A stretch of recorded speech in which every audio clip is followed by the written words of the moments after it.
SBI cards के नए नतीजे आ गए हैं और आज हम इन्हीं नंबर्स में छिपी कहानी समझने की कोशिश करेंगे। हाँ, हमारे पास जून 2025 तिमाही के मतलब ताज़ा आंकड़े हैं और साथ ही पिछली कुछ तिमाहियों के ट्रेंड्स भी हैं, बिल्कुल। ताकि पूरी तस्वीर थोड़ी साफ हो सके। मकसद बस यही है कि इन सब जानकारी से वो ज़रूरी बातें निकालें जो सबसे ज़्यादा मायने रखती हैं। सही कहा। देखिए, एसबीआई कार्ड सिर्फ एक कंपनी नहीं है।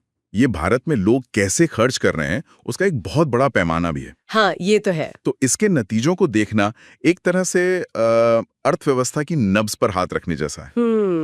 आज हम यही देखेंगे कि विकास की रफ्तार और दूसरी तरफ मुनाफे पर जो दबाव बढ़ रहा है उसके बीच ये कंपनी संतुलन कैसे बना रही है। तो चलिए शुरू करते हैं।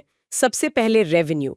Q1 FY26 में कंपनी का रेवेन्यू करीब 4876 करोड़ रुपए रहा। ये पिछले साल से अगर देखें तो 12-13% और पिछली तिमाही से 4% ज्यादा है। और दिलचस्प बात यह है कि बाजार का अनुमान तो सिर्फ 4250 करोड़ के आसपास था। हाँ, ये काफी बेहतर है। मतलब उम्मीद से तो काफी अच्छा प्रदर्शन है। बिल्कुल। और इस बढ़ोतरी में ब्याज से होने वाली कमाई यानी इंटरेस्ट इनकम का बड़ा हाथ है। ये साल दर साल और तिमाही दर तिमाही दोनों तरह से बढ़ी है। अच्छा। ये दिखाता है कि लोग शायद कार्ड पर थोड़ा बकाया रख रहे हैं जिस पर कंपनी ब्याज कमाती है। हालांकि हमें यह भी याद रखना चाहिए कि पिछली तिमाहियों में जैसे Q3 FY25 में फीस और कमीशन इनकम थोड़ी घटी थी। हाँ, वो बात हुई थी। शायद कंपटीशन की वजह से या डिस्काउंट ऑफर्स ज्यादा देने पड़े हों। वैसे एक और बात, कंपनी ने हाल ही में 2 करोड़ कार्ड जारी करने का आंकड़ा भी पार किया है। ओह वाह। हाँ, तो बाजार में दबदबा तो है, पर सवाल ये उठता है कि क्या ये नए ग्राहक जोड़ना अब थोड़ा महंगा पड़ रहा है। ये अच्छा सवाल है, क्योंकि रेवेन्यू की कहानी तो अच्छी है, लेकिन मुनाफे के जो नंबर्स हैं उन्होंने थोड़ा निराश किया। हाँ, वहीं पर थोड़ा पेच है। Q1 FY26 में नेट प्रॉफिट 555 करोड़ रुपए रहा। अब ये पिछली तिमाही से तो 4% ज्यादा है, पर पिछले साल की इसी तिमाही से करीब 7% कम है। सही। और बाजार को तो 585 करोड़ रुपए की उम्मीद थी, तो ये उससे भी कम है। हाँ। आखिर ऐसा क्यों हुआ जब रेवेन्यू इतना अच्छा बढ़ रहा था? इसकी सीधी सी वजह है बढ़ता हुआ खर्च।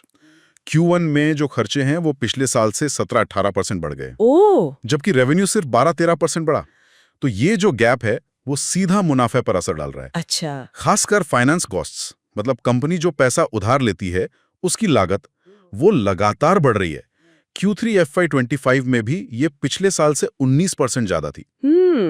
ये तो चिंता की बात है। हाँ, ये दिखाता है कि बढ़ती ब्याज दरें कंपनी के मार्जिन को निचोड़ रही हैं, है ना। नेट प्रॉफिट मार्जिन अब गिरकर 11% के करीब आ गया है, जो पिछले साल 13.6% से काफी ज्यादा था। सही। और मुनाफे पर दबाव का एक और कारण क्रेडिट रिस्क भी तो है। क्रेडिट कार्ड बिजनेस में ये हमेशा एक चिंता का विषय रहता है। बिल्कुल। Q1 FY26 के अंत में ग्रॉस एनपीए 3.07% और नेट एनपीए 1.42% था। ये मार्च 2025 से थोड़ा बेहतर जरूर है, पर क्या ये काफी है? पिछली तिमाहियों में बढ़ते डिफॉल्ट्स की बात हो रही थी। देखिए, सुधार तो है पर मामूली है, और चिंता तो बनी हुई है, क्योंकि ये सिर्फ एसबीआई कार्ड्स की बात नहीं, पूरी इंडस्ट्री में ही डिफॉल्ट्स बढ़े हैं। हाँ, ये ट्रेंड तो दिख रहा है।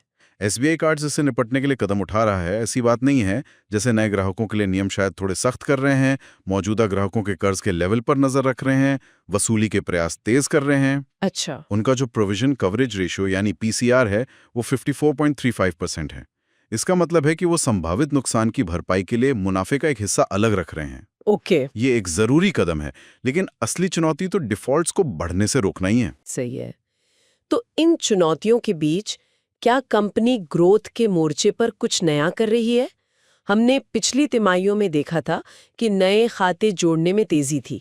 Q3 FY25 में 11 लाख नए खाते जोड़े थे। हाँ। और खासकर ऑनलाइन खर्च में अच्छी बढ़त थी, और वो रुपए कार्ड से यूपीआई पेमेंट भी काफी बढ़ा था। हाँ, बिल्कुल, ग्रोथ की कोशिशें जारी हैं, और अब उनका फोकस ऐसा लगता है टेक्नोलॉजी पर ज्यादा है। टेक्नोलॉजी कैसे? वो हाइपर पर्सनलाइजेशन पर जोर दे रहे हैं।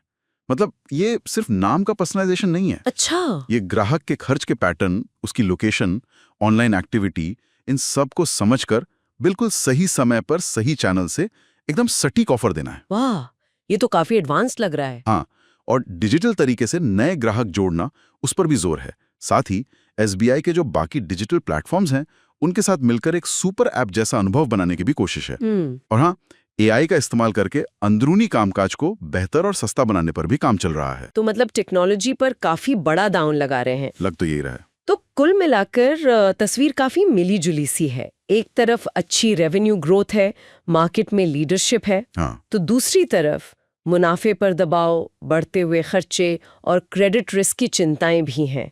ये एक तरह का संतुलन साधने वाला दौर है उनके लिए। कंपनी के पास रणनीतियां तो हैं, टेक्नोलॉजी, पर्सनलाइजेशन, रिस्क मैनेजमेंट पे भी काम कर रहे हैं, लेकिन इनका असर जमीन पर कितना और कब दिखेगा ये देखना होगा। और सोचने वाली बात यह है कि क्या ये नई तकनीक और पर्सनलाइजेशन वाली रणनीतियां वाकई बढ़ते क्रेडिट रिस्क और जो इतना कड़ा कंपटीशन है मार्केट में, हाँ, कंपटीशन तो बहुत है, उसके बीच SBI कार्ड्स को अपनी बढ़त बनाए रखने और सबसे जरूरी मार्जिन सुधारने में मदद कर पाएंगी? ये सवाल शायद आने वाले वक्त में और भी अहम हो जाएगा। बिल्कुल, इस पर नजर रखनी होगी।